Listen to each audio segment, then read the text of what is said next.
Okay, so just getting started for the people that are joining live. Thank you for coming right on time. Just setting up all the things. I'm going to make sure we're good on Facebook. And beautiful. There we go.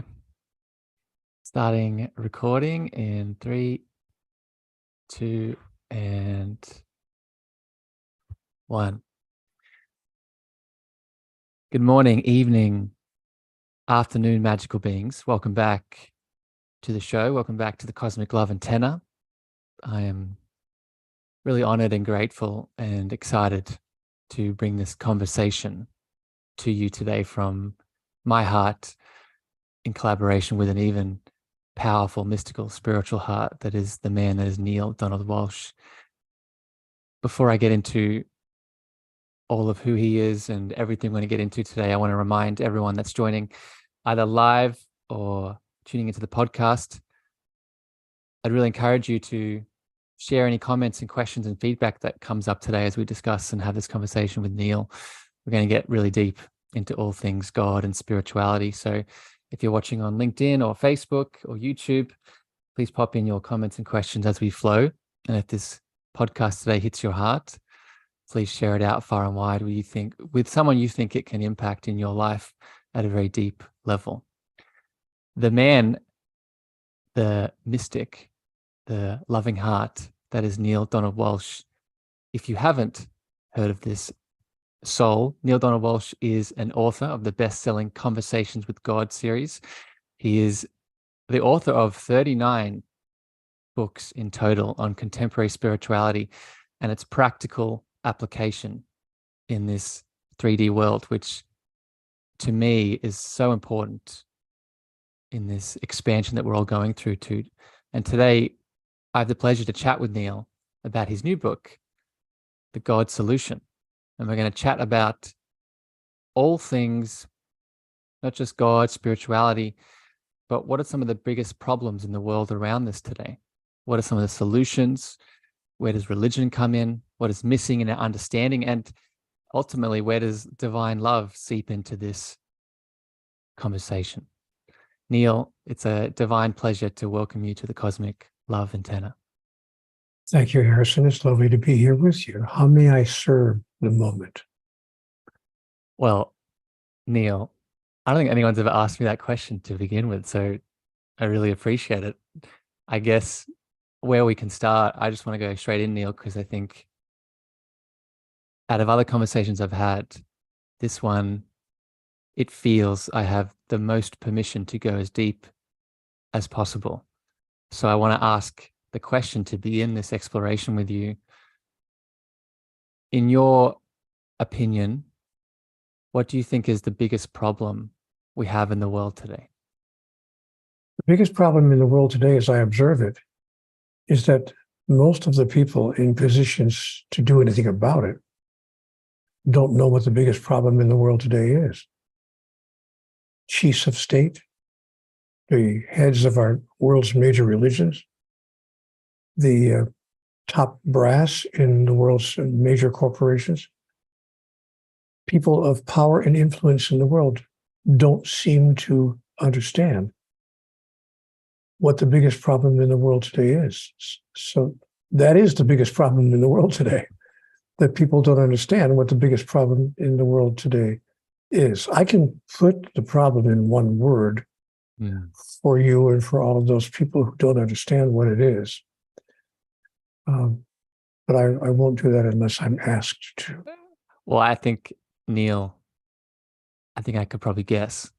Probably starts with a G and ends with a D, or starts with an L and ends with an E. Am I close there at all? No, the biggest problem in the world today starts with an A and ends with an N. Give it to me. Alienation. Go deeper into that.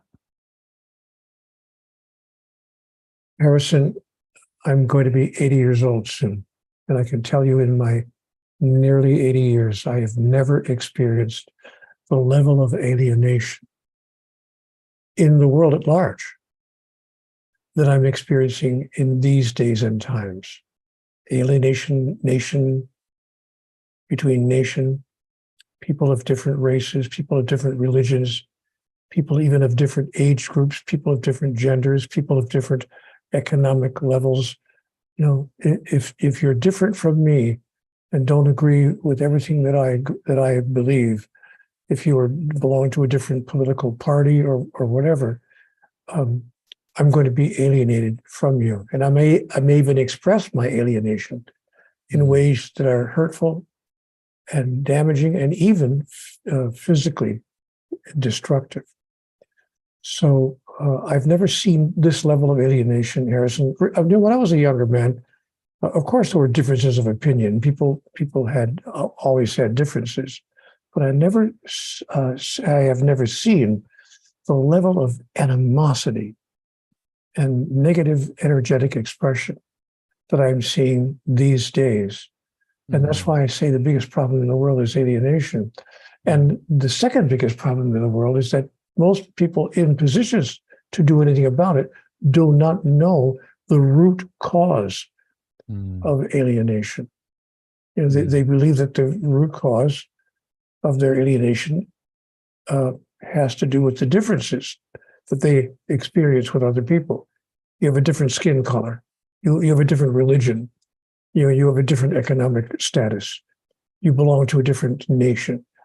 But that really is not, in my awareness or in my experience, the true root cause of our alienation and of the animosity that comes up between us. What stops us?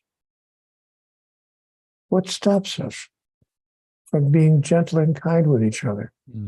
What causes us to imagine that the most appropriate way to deal with our differences is through animosity and verbal attack and even physical attack? And I don't really see, not to go on forever and ever, Harrison, but my last sentence on that topic would be, I don't really see people who are in those positions of power, chiefs of state, heads of our world's religions, the top people in our world's corporations. I don't see people in those positions of influence and power addressing the root cause of our response to our alienation. Yeah. Well, Neale, I think anyone tuning in or watching live today would not disagree with your analysis. And on this show, Neale, you're not aware of this, but people have tuned in for different episodes. One of the big themes I speak about here is making the unconscious conscious, right? Bringing our internal, I refer to it as our lantern of love, our loving awareness into that which is unconscious inside of us to consciously shift it and change it. And the reason I bring that up, Neale, is when I look at those leaders that you speak about, I see them as hurt little children, right? I see them as souls that, while their actions should never be justified and they need to take responsibility and things need to change, obviously, there is a lot of unconscious projection going on, right? There's a lot of internal shadows being suppressed, right? So I guess what this leads to here, Neale, that I want to ask you, where does God come into this? Where does this loving presence come in as a solution possibly for this? Yeah, that's a very important question, Harrison, obviously. And let me contextualize the question itself, because some people might say, hey, you know, what makes you think that people even believe in God? So let me just let all of the people who are watching us now know that surveys have been taken in the past several years. I'm not talking about 50 or 100 years ago. I mean, in the past 10 years and in the past 5 years, anthropologists have taken surveys in virtually every nation on the planet. It's a one-question survey. Single question. Do you believe in a higher power? Mm. Most people are shocked to find out that, in fact, the results of that survey show that 8 out of 10 people on the planet, from culture to culture, from nation to nation, from economic group to economic group, from race to race, that 8 out of 10 people on this planet believe in a higher power. So we all agree that there is something more going on here than meets the eye, if Yeah. you please. Yeah. The challenge is that we can't agree on what that higher power is, Yeah. what, if anything, it wants, what, if anything, it does if it does not get what it wants, and if it really does exist, why it doesn't do something about the mess that the world is in today. And no one is addressing those questions. I don't see any chief of state. I don't see any president, any prime minister, anyone who's any king, any royalty. I don't see anyone who's heading any nation addressing that question. Sadly, I don't even see any head of a world religion addressing that question head on. Yeah. So I think we need to take a look at that. If there really is a higher power, why isn't, well, let's call it God for lack of a better word. If there really is a God, why isn't this essence, this entity, doing something about what a horrible situation we are now finding ourselves in, economically, ecologically, politically, socially, and spiritually on this planet? Yeah. I want to dive into this why, Neale, but before I do, I just want to acknowledge, and I want to get your thoughts on this. I don't think it's just all these different groups agreeing on what God is. I think it's also, and I want to get your opinions on this, it's also where God is. So, for example, I grew up, and I've shared this many times on the podcast, I grew up in the Catholic faith, and I was taught that my Catholic God was a man with a very big beard on a cloud externally outside of me. And while the what was definitely there was a lot of confusion created around little Harry trying to understand what that is. I think the thing that perpetuated a lot of the trauma and the fear and the tension was the location of God. It wasn't in me, it was something outside of me. So I'm wondering, is this also a challenge, Neale, in your experience? Of course. I wanted to find a way to give you an unexpected answer because I'm writing a book soon called Unexpected Answers. But to stay serious on this topic, of course, it's a major, major, major problem. In fact, it is the source of the biggest problem in the world today, in my opinion. I believe that the source of the biggest problem in the world today, alienation, is our notion that God is separate from us. God's somewhere out there in the cosmos, whoever and whatever it is. Whatever it is, it's nowhere near us. It's way out there in the cosmos, and it's looking down upon us, and we had better do what it has told us to do. And by the way, there are a lot of questions about what it's really telling us to do. I don't know whether people are aware of this statistic either, but there are over 4,200 religions on the face of the earth right now. That's right, folks. You heard me correctly. Check it out. Don't believe me. Just Google the question. How many religions are there on the planet? Not throughout human history. I mean, in this moment, 4,200 religions on the planet and faith traditions being practiced right now. So the challenge is that many of those religions are giving us instructions on what it is that this God that we believe in wants, or if you please, requires. And they're telling us what happens if we don't do what God requires. Even though the religions can't agree on what it is that God requires, most of the religions have some notion that their particular religion is the one that has the one true word about that. Mm. In fact, I was also born and raised a Catholic. And as a young Catholic boy, I remember, I was so honored to be asked by the man across the street. He was a young man. He was about 23, but he babysat with me when I was a younger child. And of course, we became friends as he grew older and I grew older. And in my late teen years, he asked me if I would be the best man at his wedding. And I had to turn him down because when I shared this joy with the nun in the school that I went to, a Catholic school, she said, well, what church is he getting married in? And I mentioned that he was getting married in a Lutheran church. She said, you can't go. The church would not allow me to even attend a church service in another church. It was supposed to be a sin to do so. Yeah. So I had to turn down, but I didn't, of course. I went ahead and did it anyway. And so I was therefore considered a sinner. Then I had to confess my sins, and get. In fact, what the priest told me when I was 9 years old was that if I don't attend church in my church, if I miss Mass on any Sunday of my life without a good excuse, if you're caring for a sick parent, fair enough. Or if you're an adult and you have to work on Sunday, okay. But if you just go to play a game of golf or just decide to not go to church that Sunday, it's considered to be a mortal sin. Yeah.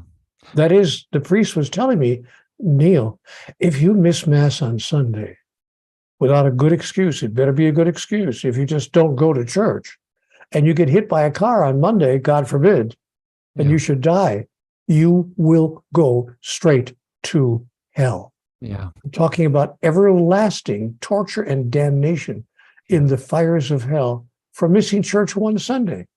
Now, there's a church, there's a religion, if you please, that uses fear as a magnet to get people to go to church. I want to dive into this, Neale, because we're bringing it up, and this is so important. You better be careful because you're going to go to hell. Yeah. So I just want to welcome, before we get into it, I want to welcome Jacqueline, our mutual friend, Jacqueline Ways, joining us on LinkedIn. She's watching this conversation. Catherine and Cliff, thank you for joining the broadcast. If you have any questions, comments, either on LinkedIn or Facebook today that pop up for Neale and I, please pop them in. I'd love to add them into the chat. Neale, I want to go into this fear within the religious institutions, because I have a theory that I want to pass by you and see how you feel about it, because I think this is a part, in my opinion, of the God solution.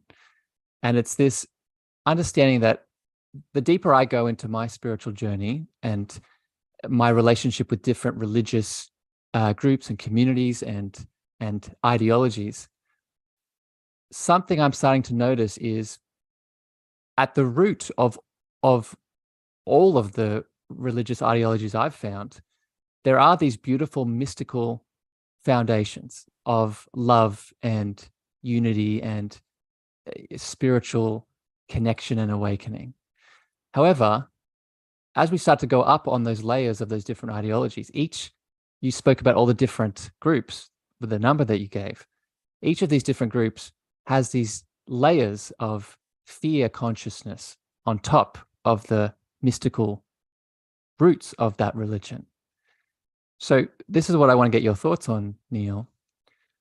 Is it the religious foundations and institutions that are the challenge, or is it the man-made fear consciousness that is propagated as dogma throughout it?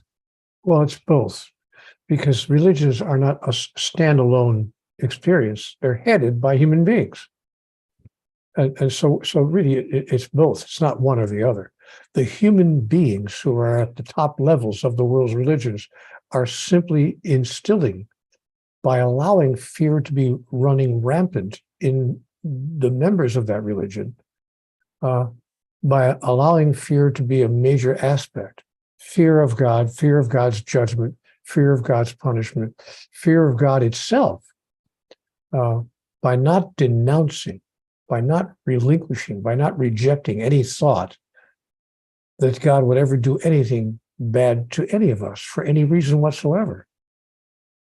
By not doing so, the answer to your question is both. It's the world's religions, and it's the fear that people carry inside of them, that the world's religions have not removed through dogmatic teachings that tell us the truth about God. Yeah. I've said for many years now that I'm not anti-religious. I agree with you. I agree with your assessment that the world's religions have at their root wonderful spiritual insights, deep spiritual understandings, and astonishing spiritual clarity. There's no question about that. Or they wouldn't have lasted as many years as they've lasted. Yeah. So people really gravitate toward that wisdom, and they embrace the wisdom that they find at the root of most of the world's religions. All we have to do is get rid of the aspects of religions that are not serving us. The challenge with the world's religions is not that they don't have wonderful teachings and great insight and great wisdom. The challenge with the world's religions is they are simply incomplete. Yeah. You know, one of the analogies that I use, Harrison, is, we are like children who think that because we've learned how to add and subtract, that we know everything there is to know about mathematics. So, but there's more to mathematics than adding and subtracting. And sooner or later we realize, oh my gosh, there's long division. Oh my gosh, there's multiplication. Oh my gosh, there's algebra. Oh my heavens, there's geometry. Oh goodness, there's higher math. Oh my gosh. And so there's more going on, as I said a minute ago, than meets the eye, or as Shakespeare so wonderfully put it in Hamlet, there are more things in heaven and earth, Horatio, than are dreamt of in your philosophy. But our religions are incomplete. They don't have the whole story. They only claim to have the whole story. Yeah. It's selective in many cases, right? It's selective. And I think the paradox here, Neale, is that, as we come back to the deeper truths, the higher truths, the multiplication and the higher math, as you were calling it, it's not an adding of, it's a coming back to, right? That truth is inside of us, which brings me to a quote I want to share from you, Neale, to you. And this is really something that has helped me come to this deeper truth and moving through all this separation energy. In your book, there's a quote from you: every theology on the planet is founded on the idea of a befuddled higher power who is the creator of all and the source of everything, yet can somehow be displeased with something that the higher power itself has empowered.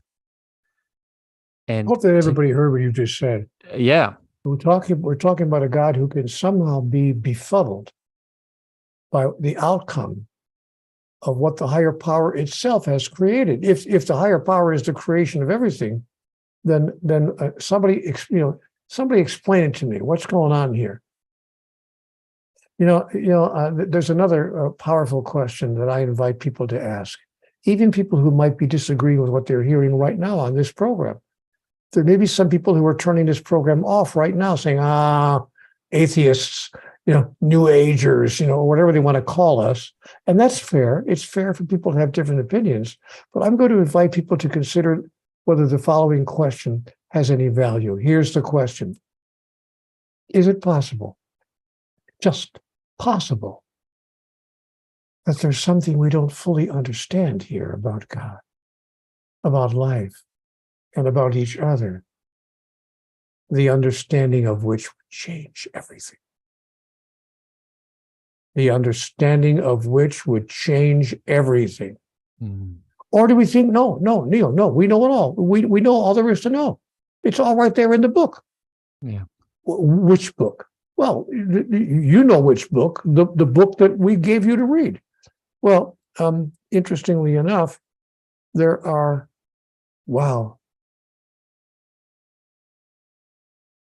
some 400 individual holy scriptures on the planet right now. So, which book are we supposed to read? Oh, it's the Bhagavad Gita, of course. What's the matter with me? No, it's the Book of Mormon. Neale, what's the matter with you? It's the Quran. What's the matter with you, Neale? It's the Bible. Oh, I see. It all depends on which book you agree with. Yeah. So what we're doing is we're cherry picking our beliefs about God to suit what our culture has told us must be true. I think a big part of that, Neale, is our beautiful ego identity, right? Our beautiful ego that does a really good job in reminding us that we are these external things, that we are this external belief system, this external book, this external scripture reading that I tuned into today. And I think a solution to this, and I'll get your thoughts on this, Neale, a solution that I've come back to help me, I sort of lose myself in that funny image you gave just then of all these different scriptures and just bouncing back and forth between all of them. A solution to get beyond the ego that thinks it's just one of those and puts up its dogmatic barriers is dropping into your heart. And specifically, let's get just a bit more practical here, asking your intuition, right? Instead of thinking about what is religiously, scripturally, dogmatically correct, starting to tune into your feeling body. What are your thoughts on this, Neale, as a solution? Well, again, I agree with every word you've just spoken. Who could disagree? Yes, the opportunity for us. What I think, Harrison, is that most people know in their heart of hearts, at the feeling level, most people know that what we've been told about God, some of the things we've been told about God, can't be true. It can't be the way it is. It simply doesn't make sense. So I think we understand that there is something that we have not fully embraced, the awareness of which would in fact change everything. But here's the problem. We have done in the area of God, let's call it theology. Let's use the word theology. We've done in the area of theology, the summation of our most sacred beliefs. We have done something that we have not done in any other important area in our life. We haven't done it in science. We haven't done it in medicine. We haven't done it in technology. We've only done it in theology. We have refused to question the prior assumption.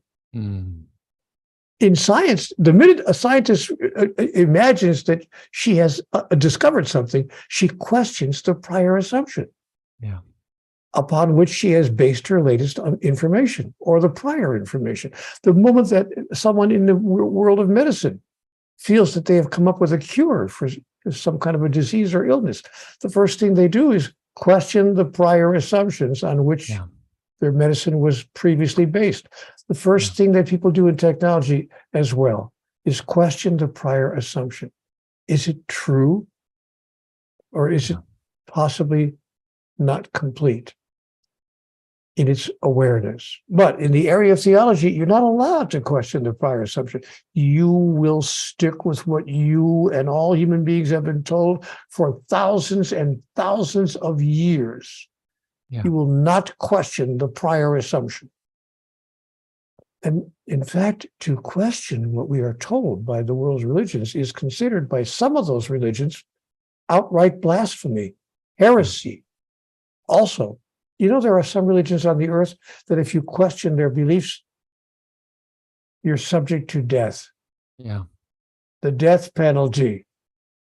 Well, this is the reason, Neale. I go back to your example that you shared at the start of all these world leaders that are speaking from this place of ideology and dogma and separation and anxiety, it comes from a place of wanting to feel safe, right? I'll just speak for myself, right? If I have grown up seeking a tribe or seeking a community or seeking connection, which we all do, and I find it in a religious ideology, community, group, family, even, it gives me that, I'm going to call it a false, but it does give me a sense of security, safety, Temporarily. temporarily. Yeah. As long But as we fear death, we will never feel safe completely. yeah, As long as we fear and misunderstand what death really is, we will always feel unsafe, and we will protect ourselves from the great danger called death. yeah, And we'll do whatever it takes to protect ourselves. We'll do whatever it takes to survive. And by the way, I'm not the only person to make that observation. Most of the world's anthropologists have told us that the primary instinct, the basic instinct of humanity is survival. Mhm. They're wrong, of course. The basic instinct of humanity is not survival. If that was the basic instinct, humanity would not act the way humanity does act. Individuals would not do what individuals do when they're faced with certain moments that call upon them to respond from their true basic instinct. Just to give you an example, I like to share with my audiences when I talk about this. Imagine you're walking down the street and you turn to the left and realize, oh my gosh, there's a building on fire. And does anybody know that? Is anybody seeing this building on fire?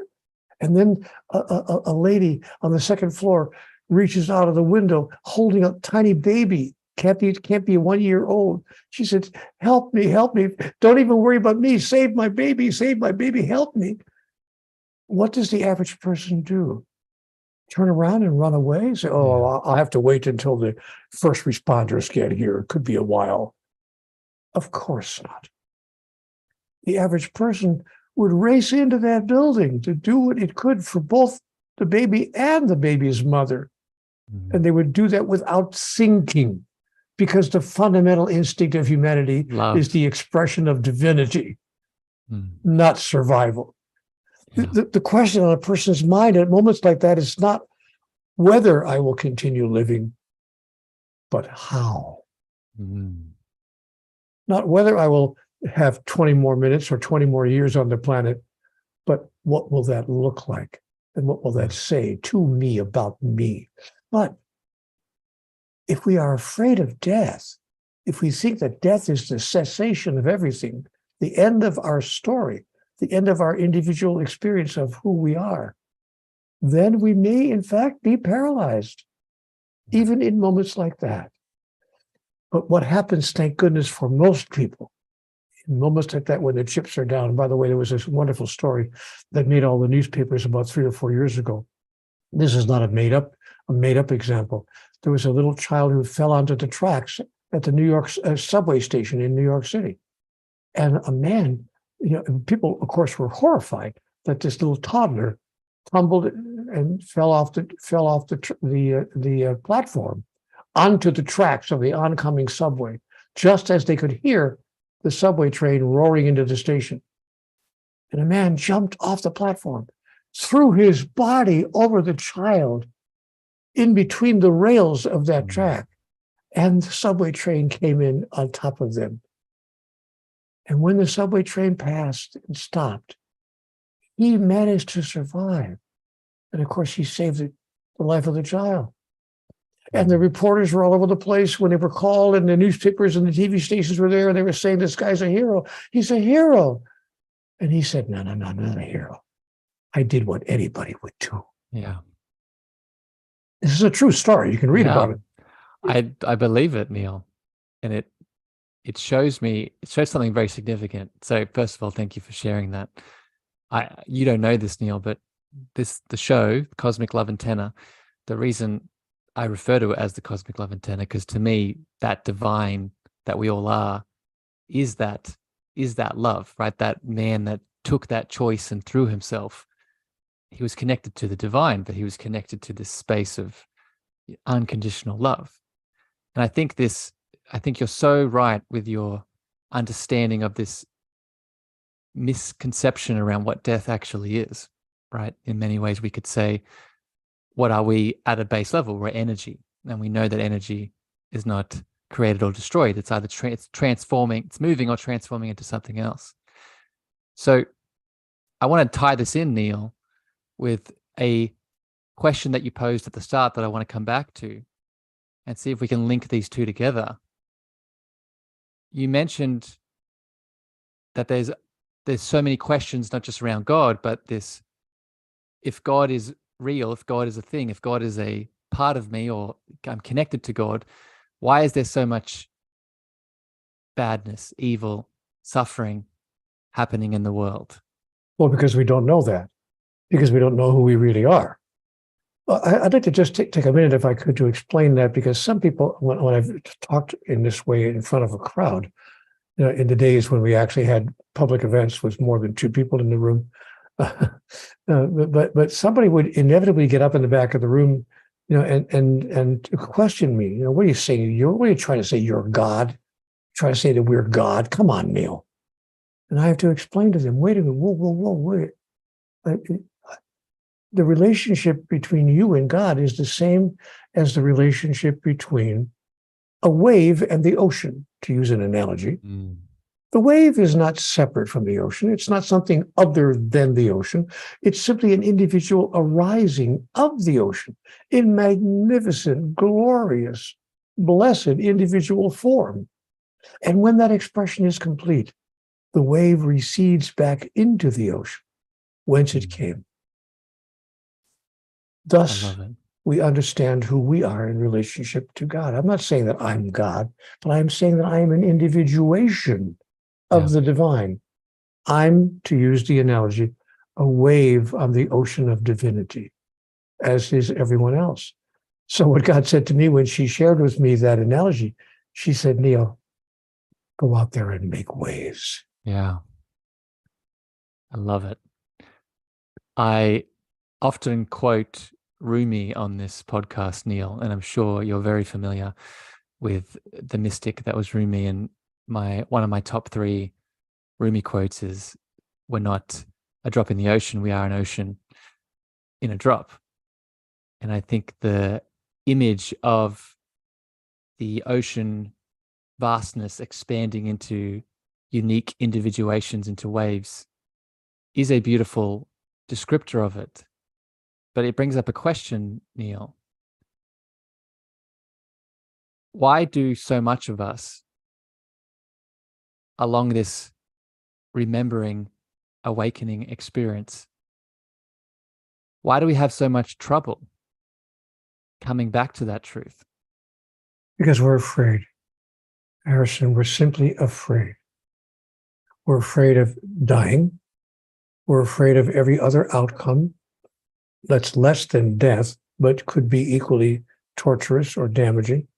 We're afraid of being late for work, for heaven's sake. We're afraid of missing the subway. Talking about subways, we're afraid of everything. We live in fear, and because we don't know who we really are.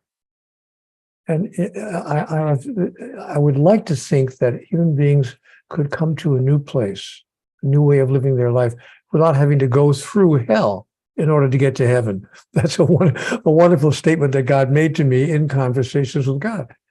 He said, Neale, you don't have to go through hell to get to heaven. I know you think you do, but you don't have to go through hell to get to heaven. So what I have done is I've just set fear aside. There's a wonderful acronym for fear that is used in some New Age places.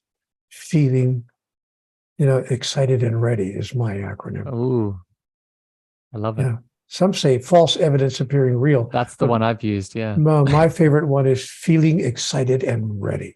I love that. Yeah, because that's, I remember when I was like, it's a total reframing. It's like when I was 9 years old and I was standing in line to get on the roller coaster at the county fair, and I had my 25 cents for my ticket, and I heard all the kids screaming and hollering in fear, and I thought, do I really want to get on the roller coaster? Oh my God, they're all screaming in fear. But I gave the guy my quarter anyway. Give me the ticket. I'm getting on the roller coaster because I was feeling excited and ready. I love it. I'm gonna have to steal that from you, Neale, and And of definitely course, you know the other acronym for fear: F what is everything and run. that one has less results, I feel. Uh, Yeah. Neale, I want to share something. I want to share something with you in relation to this this fear component, and I just want to make sure people hear this. You know, fear. I think one of the reasons fear is so hard to overcome is, I know in my journey, I've made it out to be this big thing that is insurmountable, but that's not what Neale is saying. Neale and I would say that it's a moment by moment choice that we can choose to step into, right? But Neale, an affirmation that I use that I want to share with you in relation to this sort of stepping through or beyond or past the fear in the moment is, I often place my hands on my heart in that moment of fear, and I ask and express the affirmation, what would love do? What would it look like if in this moment, instead of fear, I made a choice not just from my heart, but from an embodiment of love? Let me What are your offer thoughts? let me offer a thought since you asked me. Please. I want to make it clear to people who are watching us now that, in my opinion at least, fear and love are not opposites. It's not like fear's over here and love's over here and they're opposites. Fear is an expression of love. Interesting. If we didn't love ourselves, we wouldn't fear dying. If we didn't love anything, we wouldn't fear losing it or not having it. We therefore know that fear is an expression of love. So when I put my hand on my heart, I don't necessarily ask, what would love do now? It's a great question. But I reframe the question. If I could change what love is now doing, love is fearing. Fear is an expression of love. If I didn't love spaghetti, I wouldn't be afraid of never having it again for the rest of my life. I wouldn't give a damn one way or the other. But I put my hand on my heart and I say, in what way can I expand my expression of love to alter the energetic that we call fear into the energetic that we call strength, courage, awareness, and okayness with what is now going on. You know, Harrison, I don't know whether all of your viewers are aware of it, but I, in my life, wound up spending a year of my life on the sidewalk. I mean, I was what we Homeless. say I was homeless. I was what we call in America a street person. That is, I woke up every day after sleeping on the concrete. I woke up every morning without a nickel in my pocket, not knowing whether I'd ever eat that day, holding my hand out to people on the street, saying anything would help, anything would help. And living that way for a solid year of my life. How it happened doesn't matter. It's just a circumstance, situations that produce such an outcome. But I lived on the street for a year of my life.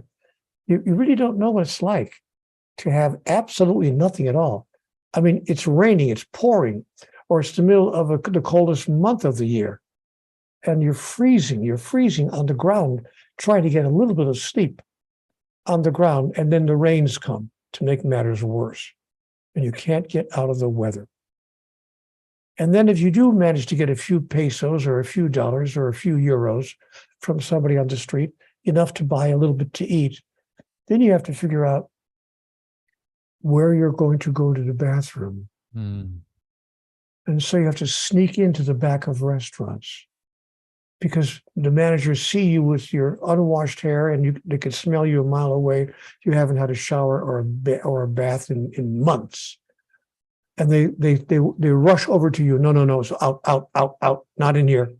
Because what they've experienced is that homeless people often go into places like that, restaurants, and they start going from table to table to see if they can, rustle up a few dollars. And so you're not even allowed to go into a place of business like that and maybe use the restroom. Talk about losing your dignity. Mm. I can recall standing in front of one manager of a restaurant. She happened to be a woman. She said, please, please don't come in. I said, ma'am, honestly, I need 6 minutes. I swear to you. I need to use the bathroom. I'll come in and I'll leave immediately. She looked at me and she said, promise? In and out, in and out. I said, yes, ma'am. I promise. She let me use the facility. And I scrammed as soon as I was finished. I left there. And you know what? That lady recognized me every day. And for the rest of that year, she said, okay, friend, okay. In and out. You keep your word, I'll keep my word. And I finally, after being on the street for 6 or 7 months, had a place to go to the bathroom. So now when you've moved through that kind of experience, I share that story not to get people to feel sorry for me, but to get them to understand, oh, he's not just talking theory. He's not just talking concepts. This guy has lived it. This guy has lived having NOTHING, having nothing. And he understands the difference between having nothing and having what love will bring you. That woman who ran that restaurant had enough love in her heart for humanity to say, okay, all right, in and out. Neale, so firstly, thank you for sharing that beautiful story.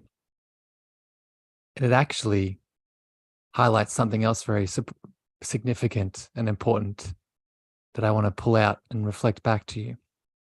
Not just that divine love that she showed you, but for you on your personal journey, it also highlights the role of our pain, our shadows coming up to help us awaken deeper. And I want to share something with you, a story back to you here, Neale, and get your thoughts on this. And it's also a way for me to thank you in a way. Our mutual friend, Jacqueline, shared with you a question that I had on my heart very recently. And it was connected to sharing creative work with the world. And the question alluded to the idea of if we decide to share our creative work with the world, and that creative work then receives not just positive feedback, but negative feedback, that you as the creator of sharing such spiritual work, not only is that not a slight on you, but it's actually you stepping into your role. Because in that instance, what you're doing is through your creation energy, you're helping people meet their shadows, their unconscious elements. So I want to get your thoughts on this, Neale. You know, along this God solution and this journey that we're all taking, what are your feelings around the role of, you know, meeting our darkness, meeting our shadows, meeting our lowest points, as you may have done in that experience of being homeless? I'd like to reflect my thought that it's not my understanding that we have a role to play in life. You know, I was not given a role to play. God did not say, you know, somewhere in the by and by, and then, Neale, I want you to go down there and write a series of books and, you know, touch people's lives and give people back to themselves, et cetera, et cetera. So I don't want, because the danger of thinking that there's a role we have to play is that we then start searching for what that role is. I mean, we walk through our life, we might spend years thinking to ourselves, you know, why would God have a purpose for me and then not tell me what it is? What kind of a deity would do that? I mean, can you see God up there going, I got it. Let's make sure that Michael understands he's got a terrific role to play, but don't tell him what the role is. Let's just let him suffer for about 35 years trying to figure it out all by himself. Look at him down there, how frustrated he is. That's not the God we have. God says to us, play any role that pleases you, but be sure that what pleases you does not injure, hurt, damage, or harm another. If you can live by that simple rule, or as one of my friends said a few years ago, do unto others as you would have it done unto you. If you're willing to live by that one simple rule, then allow yourself to choose the role that feels best for you. You can be a plumber in Cincinnati. You don't have to be writing best-selling books. One role isn't somehow more elevated or better than another. I use the example of a plumber because I had a guy. He came to my house a few years ago. He was under the sink, fixing some plumbing problems we had in the kitchen. There was water all over the place. We didn't know what was going on. He came in and he was under that sink, for about 25 or 30 minutes, trying to work it out and figure it out, and he got it fixed. But he was in such a good mood. And such he was whistling and humming a little song, and he was so kind to my wife and I. I never met a guy who was more kind to a total stranger. He was just a gentle person. And I said, wow, you really like what you do, don't you? He said, of course I do. He said, I've been given a talent to help people when they really need help. Yeah. If you don't think that you really need help, have a plumbing problem one day, and you'll find out what that's about. So he said, I've been given the talent and the ability and the skill to help people when they really need a little assistance. And who wouldn't want to spend their whole day doing that? And then I realized, wow, you know what's interesting? You know what's fun to contemplate? We're all helping each other. Yeah. No matter what we're doing. I don't care if you're a teller at a bank, a plumber in Cincinnati, or the author of a book. I don't care whether you're a teacher of a third grade class in Australia or whether you're a policeman on the sidewalk in Dresden. Whatever you're doing, you're helping someone else. Yeah. And if you see it that way and inject it with all the love in your heart, wow, be careful, because your life will never be the same. Yeah. It's often that injection of love too, Neale, that is what helps you shine the most in the thing that you're doing, right? I'm so happy that you've brought up this sort of purpose and role conversation, because I could not agree more. I feel that the inspired action that you decide to take in this example, the action being the different position, work, career that you decide to do, it spills out of a primary reconnection to that source inside, or that presence inside. Which brings me to one of the last questions I want to throw at you here, Neale. Over the last couple of years and world events that have played out at a global scale, we've seen a lot that has moved through the collective. And when I sit with this God solution, a lot of the ideas that you've presented in your beautiful book and a lot of what we've discussed today, I can't help but want to apply this solution to these events that are shifting and changing all the time. So my question for you, Neale, is when you sit with this God solution and this reawakening and remembering, what do you see? What do you predict us as a collective sort of stepping into? Let's first talk about what the actual God solution is, because we've been talking Please. all around it for the past 45 minutes. Please. But the God solution, as proposed in my book of the same name, is for humanity to actually redefine God. is for our 4,200 religions on the planet to at least agree on one thing. They can have their own doctrines, they can have their own dogmas, they can have their own teachings, they can have their own messages, but could we at least agree on a single statement that all the world's faith traditions could embrace? That we have misdefined God, and that we need now to create a new definition of who and what God is. And the book proposes what that definition is. The book offers a 2-word definition of God. This, by the way, does relate to the question you asked, and you'll see how in just a moment. The 2-word definition of God, the most accurate definition that I know of the deity, is, in English, pure love.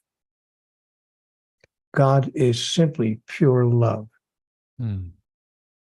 Now, again, here's that guy in the back of the room at my lecture saying, "Oh, Neale, no, more New Age junk. Come on, jargon. God, everybody knows. I've been listening to you for 20 minutes for you to tell me that God is love. Wow, what a great revelation. We already know that. All the world's religions agree on that." And I have to say to my friend, the point. whoa, I have to say to my friend, wait a minute. That's not what I said. I didn't say that God is love. I said God is pure love. Now my friend in the back of the room will say, "Oh, what's the difference?" The difference is that pure love needs, expects, requires, and demands nothing in return. Mm. We can't even imagine a God like that. The God we've created needs and demands, expects something in return. We're supposed to love God with all our heart. We're supposed to obey God with every action. We're supposed to not do anything that God does not want us to do. We have this whole list of things that we're supposed to do in order to please God and not anger God. So we've imagined that God is a loving entity, for sure. God loves us, but God also will judge us. And if we are judged to have offended God, God will then condemn us and punish us. Wow. Yeah. Now, why is that important? I mean, so what? People say, "Oh, Neale, so what?" People do believe that, but I mean, why does it matter? It matters because we have been acting with each other the way we imagine that God acts with us. Yeah. That is, we have decided that if it's good enough for God, it's good enough for us. So how about if we, in fact, judge, condemn, and punish each other? Yeah. Because this is a heavenly behavior. Yeah. But what if we pull the rug out from under the idea of a God who is judging, condemning, and punishing? Now, what justification do we have to act in that way with each other? Yeah. And that's the God solution, to decide that the essence of who you are is identical to the essence of what God is.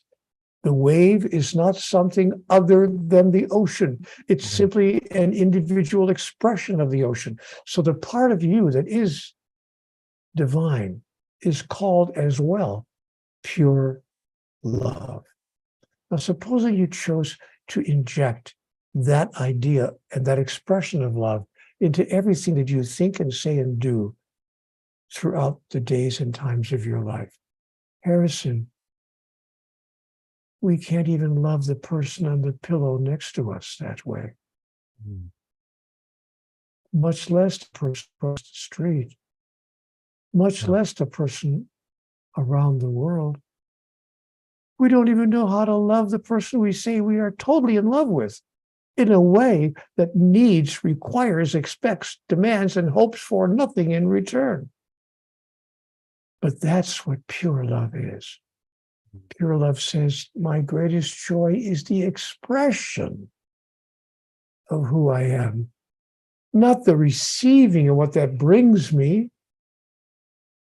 And the only way one could experience in this lifetime, at least the only way me, because I was a very stubborn person, I had to live through a year on the sidewalk Yeah. to realize that I don't need, require, and demand anything in order to be perfectly happy and in order to express my joy in myself and my joy in life, and in order to give people back to themselves. Mm. And so we don't have to go through terrible, terrible, horrible life events to come to that awareness. We simply have to tune into programs like this, Yeah. like the show you're doing right now, which is sharing with people an extraordinary message. Yeah. Folks, you are the essence of pure love. Simply decide to express that no matter what comes back to you in return. Neale, I want to share some gratitude for you. So firstly, thank you for that beautiful expression, and just holding that on your heart as we step forward as a collective is enough in itself. But I want to share some gratitude, for the life that you've lived and the books that you've authored. That teaching, it's such a big part of this show and the work that I do in the world, and to hear it so passionately expressed and embodied through you, it just inspires me from an individual level to take that on even more as a purpose and a inspiration for others. I need to let people know that I do not think that this is embodied through me. I'm picking up a phrase you just used, to see it embodied through you. You said to me, Harrison, it's not embodied through me. I'm still on the journey. I'm still moving there. I am not an embodiment of pure love. But you know what's wonderful? At least now I know where I'm going. At least now I know the raison d'etre, the purpose of life itself. At least now I know the pathway that I choose to take. And I'm getting closer and closer every day. And I hope that on the day that I die, most people will say, he almost got there. He got pretty close. And I want 4 words on my gravestone. Now that was fun. I think there's a very high likelihood, Neale, we'll get to that point. I have one question to finish off this chat, Neale. Before I get to that, if people have tuned into this beautiful frequency that you've shared today and all the wisdom, the knowledge, the understandings, the life experience, and they are feeling pulled to your beautiful book, The God Solution, can they find it on Amazon? It's out now, correct? All people have to do is send me an email, and I will send them, I will upload to them on their computer my author's manuscript at no cost whatsoever. Oh, wow. You're not selling it.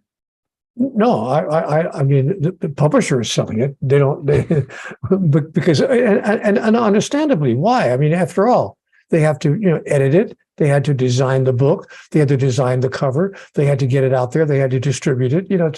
That costs money. So and they're in the business of putting books out that help people. So of course they want to make a profit to keep their business going.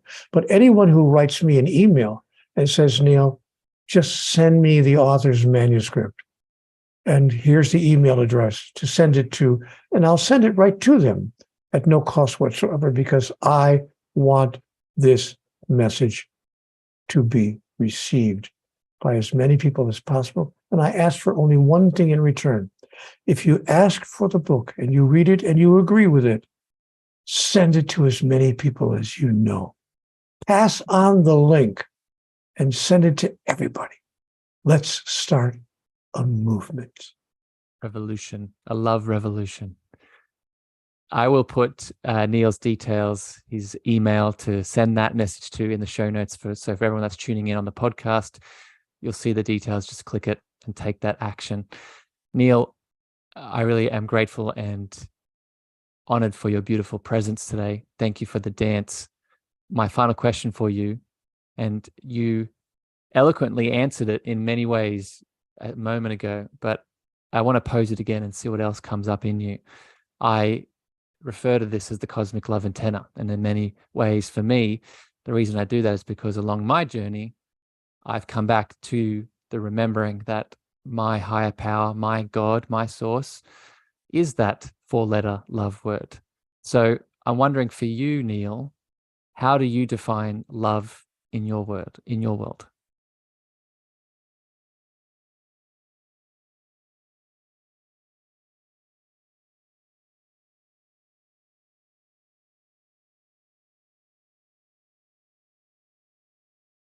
Kindness.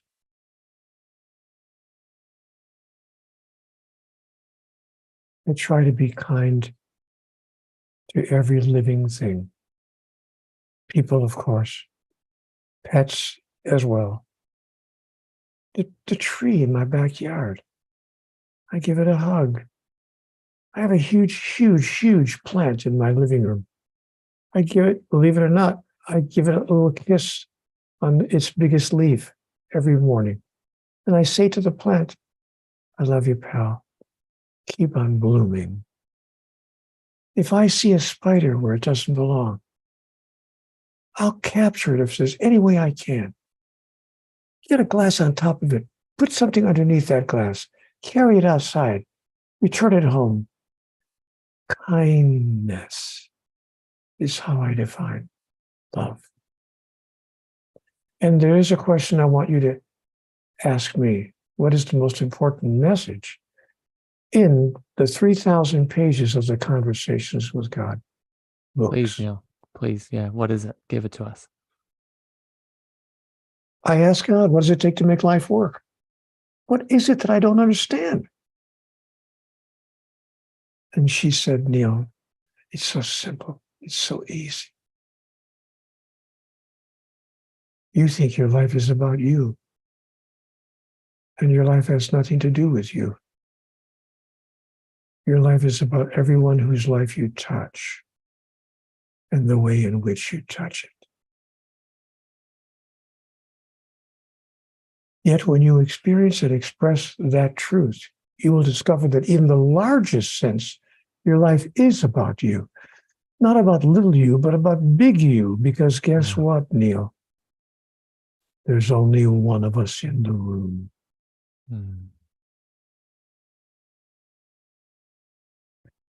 What a loving little heart exclamation mark to end this conversation, Neale. I'm grateful for your presence. I'm grateful for your work, and I'm grateful for your time today here with me. It's been a pleasure, and I honor you and your work, my friend. Thank you for spending time with me. Thank you for the invitation and the opportunity to do so. How kind of you to have done that. And I appreciate it as well. Blessed be. Received, Neale. For everyone that has joined us either live here on Facebook or LinkedIn or on the podcast recording, thank you for your time, your attention, your love. And I would inspire and encourage you today, don't just feel these words and take in these understandings. Take a step, take some action. As Neale has highlighted in many ways today, start to express that love and come back to that deeper understanding. Until next time here on the show, we send you love, we send you light. If this hits your heart, please share it out far and wide. But regardless, we love you unconditionally, and we'll see you again soon. Bye, everyone.